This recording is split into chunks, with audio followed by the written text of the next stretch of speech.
কি করছো ক সাধনা কি করছো? সবাই জান্নাতে চলে গেছো মাগনা।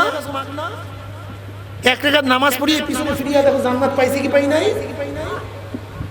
দুইবার জিকির করিয়ে তুমি আল্লাহর ওলি হয়ে গেছো, একটু তিলাওয়াত করিয়ে পাগল হয়ে গেছো। আমাকে বলো, যেই বিল্ডিংটা ৭০,০০০ রুম, এক একটা রুমের মধ্যে ৭০,০০০ দরজা, এই বিল্ডিংটা যদি সবুজ ইয়াকুত পাথরের হয়, সেই বিল্ডিং এর দাম কত? নবী আলাইহিস সালাতু ওয়াস সালাম ফরমান, ওই বিল্ডিংটা কোন জান্নাতীকে দেওয়া হবে? কোন জান্নাতীকে? দুনিয়ার মধ্যে যে ব্যক্তির কাছে হারাম পেশ করা হয়েছিল, কিন্তু একমাত্র মাওলার ভয় আটকে গুটায় নিছে, হারাম গ্রহণ করব না, হারাম ধরবো না, আমি ধরবো না হারাম। যেহেতু দুনিয়ার লোভ সংগ্রহণ করছে, লোভ করে না, লোভকে সংবরণ করছে, আমার মাওলায় খুশি হয়ে ওই দামি বিল্ডিং ওই ব্যক্তিকে দান করিয়া দেবে। খাবা হারাম, আজকে তুই নিয়াত করিয়া ফেলো, নিয়াত করিয়া ফেলো, ইনশাল্লাহ হারাম খাবো না। যদি হারাম না খাও তো কেসিনোর মতো কেসকি কলেও পড়বা না। রাসূলুল কারীম আম্মা বাদ,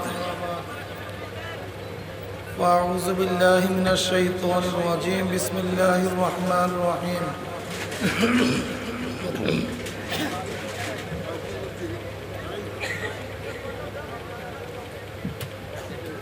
ইয়া আইয়ুহাল্লাযীনা আমানুত্তাকুল্লাহা হাক্কা তুকাতিহি ওয়ালা তামুতুন্না ইল্লা ওয়া আনতুম মুসলিমুন। সবাই দুরূদ শরীফ পড়ো, আল্লাহুম্মা সাল্লি আলা সাইয়্যিদিনা ওয়া নাবিয়িনা ওয়া শাফিঈনা ওয়া হাবিবিনা মাওলানা মুহাম্মদ সাল্লাল্লাহু আলাইহি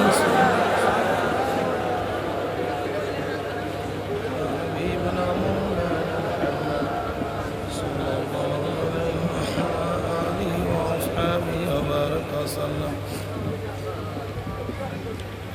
আল্লাহ পাকের শুকর, যে মাওলাই কারীম আপনাকে আমাকে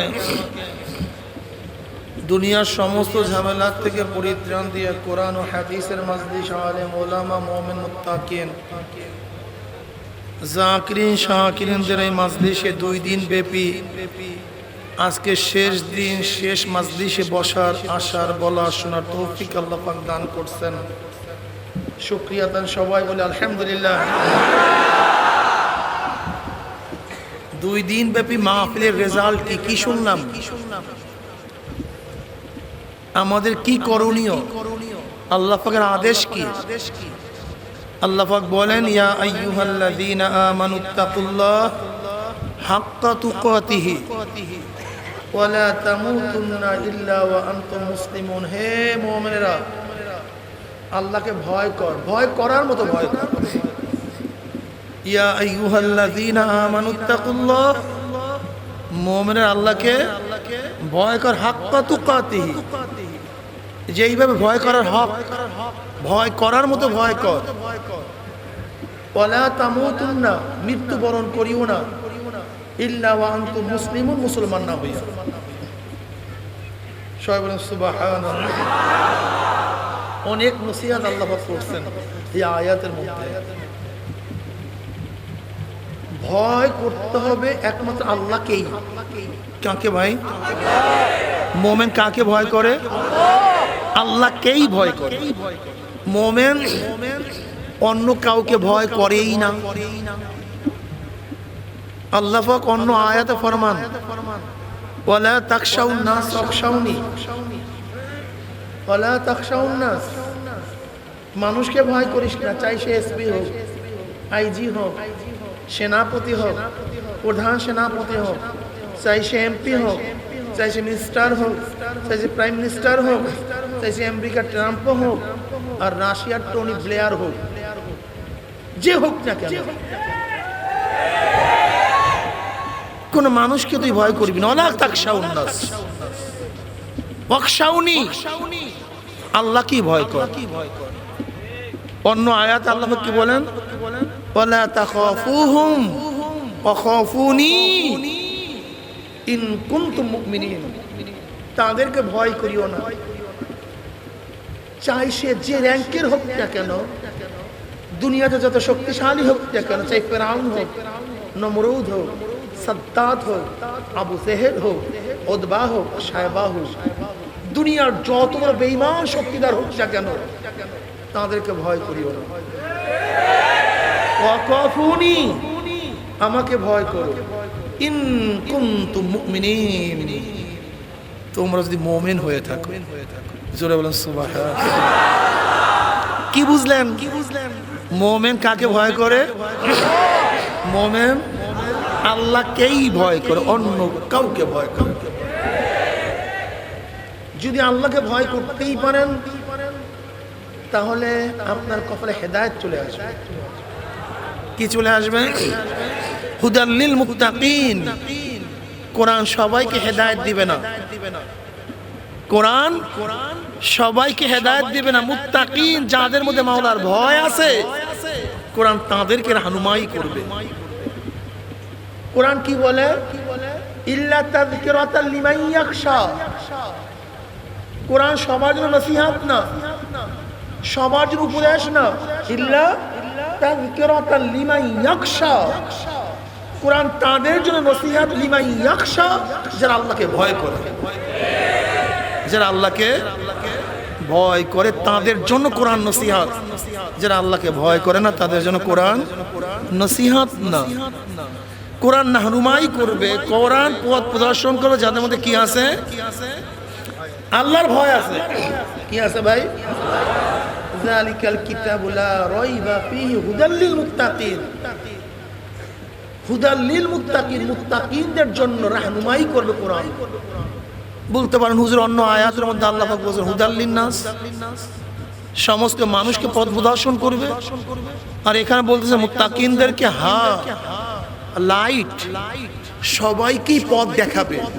কিন্তু যার চক্ষু আছে সে পথ দেখবে, যার চক্ষু নাই সে পথ দেখবে না। কিন্তু লাইট, কথা বলেন না কেন? লাইট কিন্তু পথ দেখবে কি? যার চক্ষু নাই। কোরআন সবাইকে রাহনুমাই করবে, সবাইকে পথ প্রদর্শন করবে, পথ দেখাবে, কিন্তু পথ সবাই পাবে না। যাদের মধ্যে তাকওয়া আছে তারা পথ পেয়ে যাবে, যাদের মধ্যে তাকওয়া নাই তারা পথ পাবে না। কোরআন হলো দামি খাদ্যের মতো, দামি খাদ্য। যেমন দুধ খুবই দামি খাদ্য। একজন মানুষ বাঁচার জন্য যত ধরনের ভিটামিনের প্রয়োজন সব দুধের মধ্যে আছে। কিসের মধ্যে আছে? 2.5 বছর পর্যন্ত একটা বাচ্চা শুধু দুধ খাইয়া আছে, অন্য কিছু খাওয়ার প্রয়োজন নাই। তার হৃষ্টপুষ্ট হওয়ার জন্য যত কিছু প্রয়োজন সব, এর জন্য জান্নাতি মানুষের খাদ্য হবে দুধ। এইমাত্র তাজা বয়ান শুনছেন, বাড়িতে গিয়ে দেখেন আপনার মায়ের ডায়রিয়া, আপনার বহুত দুধ হয় গোয়াল ঘরে। আপনি যদি মাকে গ্লাসের পরে গ্লাসে দুধ খাওয়ান, কি মরবে না বাঁচবে? কারণ দুধ কি খারাপ খাদ্য? পচা খাদ্য? এইমাত্র শুনলেন জান্নাতি খাদ্য, তাহলে আপনার মায়ের অবস্থা খারাপ হবে কেন? দুধ সবার জন্য উপকারী খাদ্য না, সব পেটের জন্য দামি খাদ্য না। ওই পেটের জন্য দামি খাদ্য যেই পেট দুধকে হজম করার জন্য আগের থেকে তৈরি হয়ে আছে, আগের থেকে প্রস্তুত হয়ে আছে। পেট দুধকে গ্রহণ করার মতো যেই পেট আগের থেকে তৈয়ার, সেই পেটের জন্য দুধ দামি খাদ্য। কিন্তু দুধকে গ্রহণ করার জন্য যেই পেট তৈয়ার হইয়া নাই, সেই পেটের জন্য দুধ মরণের খাদ্য। অনুনাজ্জিলু মিনাল কুরআনি মা হুয়া শিফাউন ওয়া রাহমাতুল লিল মুমিনিন ওয়া লা ইয়াজিদুজ যালিমিনা ইল্লা খাসারা, ইল্লা খাসারা। এই কোরআন তো দামি খাদ্য, অনেক উপকারী খাদ্য, গিজার সাথে তুলনা করছে। কিন্তু কাদের জন্য? যাদের মধ্যে তাকওয়া আছে, মাওলার ভয় আছে। কিন্তু যাদের মধ্যে মাওলার ভয় নাই তাদের জন্য রাহনুমাই তো করবেই না, দামি খাদ্য হবেই না। ওয়ালা ইয়াজিদুজ যালিমিনা ইল্লা খাসারা, এবং তার গোমরাহি আরো বাড়ায় দিবে। অবস্থাটা কেমন হইল? ফি কুলুবিহিম মারাদুন ফাযাদাহুমুল্লাহু মারাদা, আগের থেকেই পীড়া, দুধ আরো পীড়া বাড়ায়া দিছে। যাদের কলবের মধ্যে মাওলার ভয় নাই, আগের থেকে রোগ, কোরআন রোগ আরো বাড়ায়া দিবে। তাই কোরআন কাদের জন্য রাহনুমাই করবে? যাদের মধ্যে তাকওয়া কি আছে ভাই, তাকওয়া আছে। হুদাল্লিল মুত্তাকিন, হুদাল্লিল মুত্তাকিন। মুত্তাকিন কাকে বলা হয়? সংক্ষিপ্ত কথা, বেশি আলোচনা করব না। তাকওয়া কি জিনিস? আত-তাজান্নুবু আম্মা ইয়াদুররু ফিল আখিরা, আত-তাজান্নুবু আম্মা ইয়াদুররু ফিল আখিরা, আখিরাতে ক্ষতি করে, আখিরাতে ক্ষতি করবে এমন জিনিস থেকে নিজেকে বাঁচায় রাখার নাম তাকওয়া। বুঝেন? আখিরাতে ক্ষতি করবে এমন জিনিস থেকে নিজেকে বাঁচায় রাখার নাম কি? তাকওয়া। আখিরাতে কোন জিনিসে ক্ষতি করে ভাই? গুনাহ। জোরে বলেন গুনাহ। এই যে শোনেন না গুনাহ গুনাহ, এই যে শোনেন না নেক নেক, গুনাহ কি? নেকটা কি? শুনছেন জীবন গুনাহ গুনাহ, পাপ পাপ, নেক নেক, সওয়াব সওয়াব। কি নেক সওয়াব? যার মোকাবেলায় জান্নাতের সংবাদ তাকে বলা হয় নেক, আর যার মোকাবেলায় জাহান্নামের ওয়াইদ তাকে বলা হয় গুনাহ। যেই কাজ করলে জাহান্নামের ওয়াইদ আছে, জাহান্নামের সংবাদ আছে, জাহান্নামের ভয় আছে, তাকে বলা হয় গুনাহ। আর যেই কাজ করলে জান্নাতের সুসংবাদ আছে তাকে বলা হয়, জোরে বলেন, এই শুনছেন না গুনাহ গুনাহ নেক না। তাই গুনাহ মানুষকে ক্ষতি করে আখিরাতে। আখিরাতে ক্ষতি করে কেন? গুনাহ তো মানুষকে দুনিয়াতেও ক্ষতি করে। কি কথা বলেন না কেন? দেখেন দুনিয়ার জেলখানায় যাইতে কোনো কষ্ট নাই, কিন্তু বালাখানায় উঠতে খুবই কষ্ট। আপনি জেলখানায় যাইতে চান? যদি যাইতে চান সহজ। রাগ হইছে, একজনের মাথার উপরে বাড়ি দিয়ে দেন। একজনের মাথায় কি অবস্থা? পুলিশ, সিআইডি, ডিআইবি আপনাকে খুঁজিয়া জেলখানায় ঢুকাই দেবে। আপনার কোনো কষ্ট নেই, কোনো কষ্ট নেই। কিন্তু বালাখানায় উঠতে চান,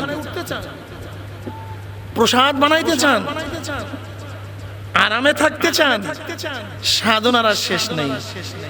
কি কথা বলেন না কেন? সাধনার, জাহান্নামে যাইতে চান, কোনো কষ্টের দরকার নেই, কিচ্ছুর দরকার নেই, কোনো কিছুর দরকার নেই, সোজাসুজি জাহান্নামে চলে যাবে। কিন্তু বালাখানা জান্নাতে যাইতে চান, সাধনা ছাড়া উপায় নেই। সাধনা ছাড়া। এক ছেলে গেছে ঢাকায়, শহরে, জীবনে শহরে আসে নাই, কিন্তু কোনোদিন শহরে যায় নাই। ঘুরতে ঘুরতে একটা বাড়ির কাছে গেছে, গিয়ে তাকে সুন্দর বাড়ি, ফুলের বাগান, গেটে দারোয়ান, অনেক সুন্দর একটা বাড়ি। এখন প্রশ্ন করছে এই বাড়িটা কার? জবাব আসছে জজ সাহেবের বাড়ি। ছেলে বাড়িতে গেছে, গিয়ে আব্বুকে বলছে, আব্বু আজকে শহরে গেছিলাম, তারপর আমি শহরের মধ্যে সুন্দর একটা বাড়ি দেখছি। আমি জিজ্ঞাসা করছিলাম বাড়িটা কার? সবাই প্রশ্নের জবাব দিচ্ছে জজ সাহেবের বাড়ি। আব্বু আমি জজ হব। আব্বু বলছে তুমি জজ হবো? আমি জজের বাবা হব। অনেক দামি, অনেক ভালো কথা। আমি জজের বাবা হব। বাবা তাহলে একটা কাজ করতে হবে। কি আব্বু? বলে সবাই ঘুমাবে, তুমি ঘুমাতে পারবে না, তোমাকে পড়তে হবে। সবাই খেলবে, তুমি খেলতে পারবে না, তোমাকে পড়তে হবে। সবাই আড্ডা মারবে, তুমি আড্ডা মারতে পারবে না, তোমাকে পড়তে হবে।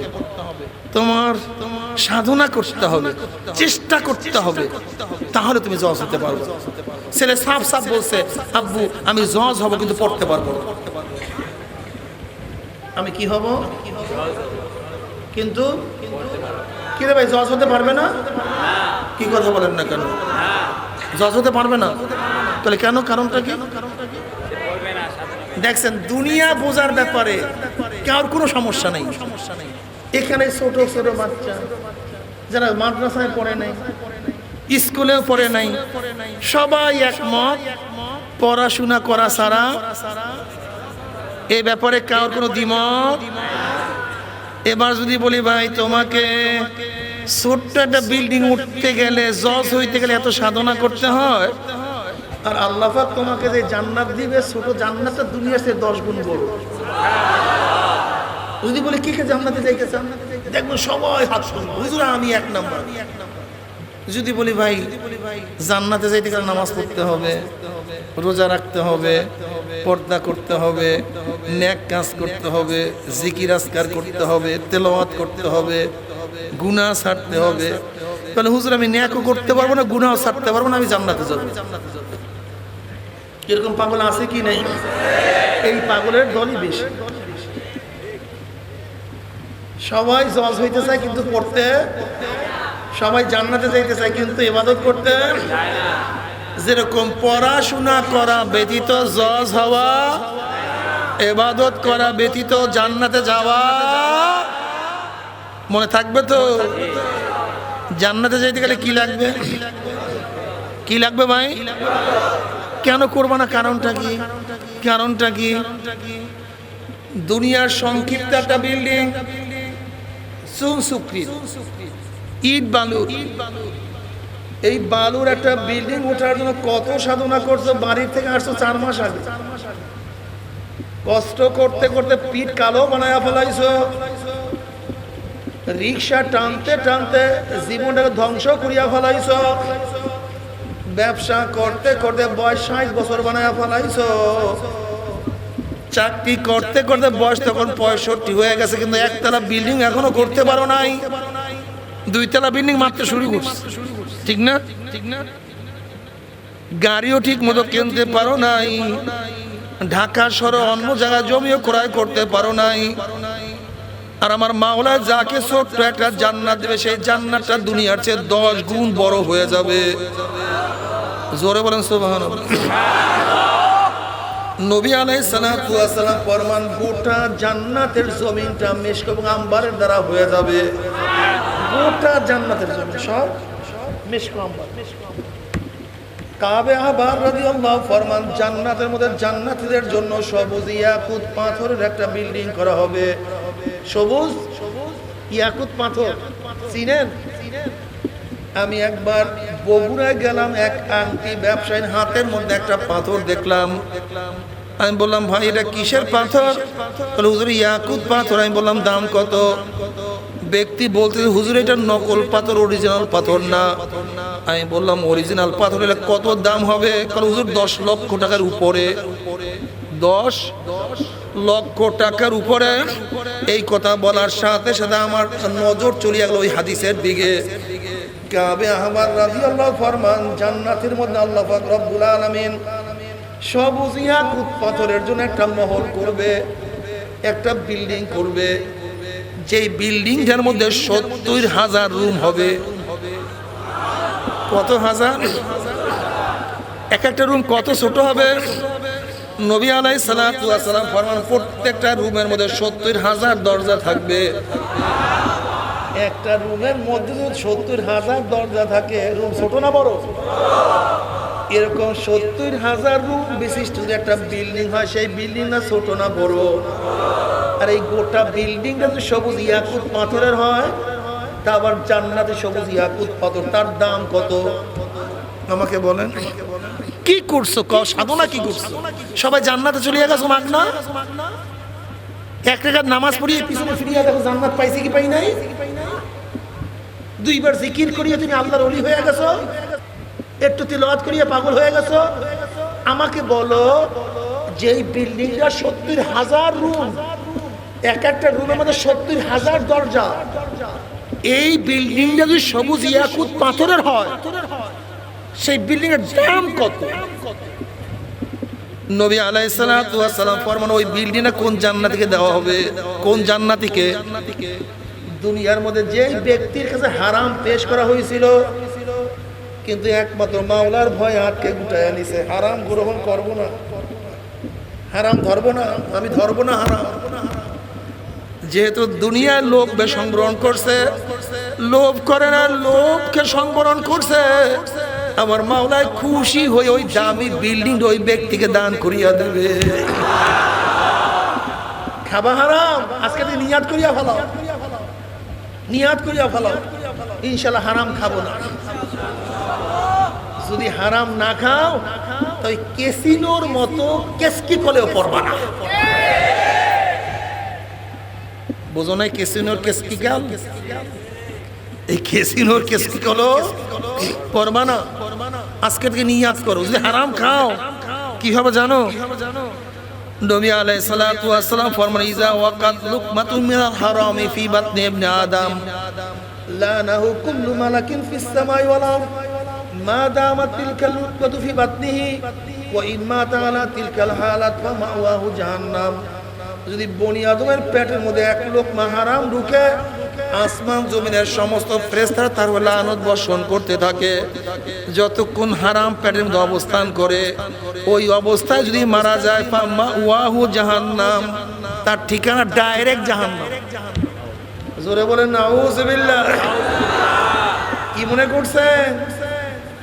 হারাম থেকে বাঁচতে হবে, হারাম থেকে বাঁচতেই হবে। যেই রক্ত এবং গোশত তৈরি হয়েছে হারামের দ্বারা, ওই রক্ত এবং গোশতের জায়গা জান্নাতে হবে না, যতই দরবেশি করেন। কিন্তু হারাম রক্ত এবং গোশত জান্নাতে যাবে না। হারাম থেকে বাঁচেন। আমার দাদা জান রহমাতুল্লাহ আলাইহি এক ডাকাত বয়াত হইছে, বয়ান শুনছে হারাম অবস্থায় মারা গেলে উপায় নাই, আর যার মাল খাওয়া হয়েছে সেই ব্যক্তি মাফ না করা পর্যন্ত হাজারো কাজ করলেও মাফ হবে না, না মাফ হবে না। ডাকাতির পয়সাও থাকে না। ওই ব্যক্তি একদিন হিন্দু এক জমিদারের বাড়িতে গিয়া বলতে আছে, জমিদার সাহেব আপনার সাথে গোপনে একটু কথা আছে, আপনাকে একটু গোপনে যেতে হবে। জমিদার সাহেব গোপনে যাওয়ার পরে বলতে আছে, জমিদার সাহেব অমুক দিন অমুক রাত্রে আপনার বাড়ির ডাকাতি হয়েছিল, আপনার কি মনে আছে কিনা? বলে মনে নাই মানে আমার সব কিছু নিয়ে গেছে, মনে না থেকে উপায় আছে? বলে ডাকাত চিনছেন? বলে না ডাকাত তো চিনি না। ডাকাত চিনবি কিভাবে, রাত্রির ব্যাপার? বলে জমিদার সাহেব ওই ডাকাত হলাম আমি। এই কথা বলিয়ে জমিদার সাহেব, হিন্দু জমিদার সাহেবের দুই পাও জড়াইয়া ধরছে। বলে জমিদার সাহেব তখনও দিন বুঝি নাই, ইসলাম বুঝি নাই, ডাকাতি করিয়া বেড়াইতাম, ডাকাতি আমার পেশা ছিল। কিন্তু চরমনের বয়াত হওয়ার পরে হুজুর বলছেন যেই গোশত এবং রক্ত হারামের দ্বারা তৈয়ার হয়, ওই রক্ত এবং গোশত জাহান্নামের আগুনে জ্বলবে। এবং যেই ব্যক্তির মাল নষ্ট করা হয়, ওই ব্যক্তি মাপ না করা পর্যন্ত আল্লাহ তাকে মাফ করবে না। কিন্তু আমার কাছে টাকাও নাই, পয়সাও নাই, ফেরত দেওয়ার মতো যোগ্যতা নাই। আপনি যদি আমাকে মাফ নাই করেন, আমার মাওলা তো আমাকে মাফ করবে না। দুই পাও জোরে জোরে কান্দে। এখন জমিদার বলতে আছে, বাবা আমি তোমাদেরকে মাফ করবো, কিন্তু একটা শর্ত আছে। বলে কি শর্ত? বলে তোমাদের সবাইকে আমার বাড়িতে একদিন দাওয়াত খাইতে হবে। বলে কেন, কারণটা কি? বলে তোমাদের ভয়ে রাত্রে ঘুমাইতে পারতাম না, সব সময় দরজার দিকে তাকায় থাকতাম তোমরা কখন হামলা করো। এখন যেহেতু তওবা করছো, আমি খুশি হইয়া তোমাদের জন্য খানার ব্যবস্থা করব। যদি মাওলার জন্য ঠিক মতো তওবা করতে পারো, অন্তর থেকে ঠিক মতো তওবা করতে পারো, আমার মাওলা মাফ না করাইয়া তোমাকে কবরে নিবে না।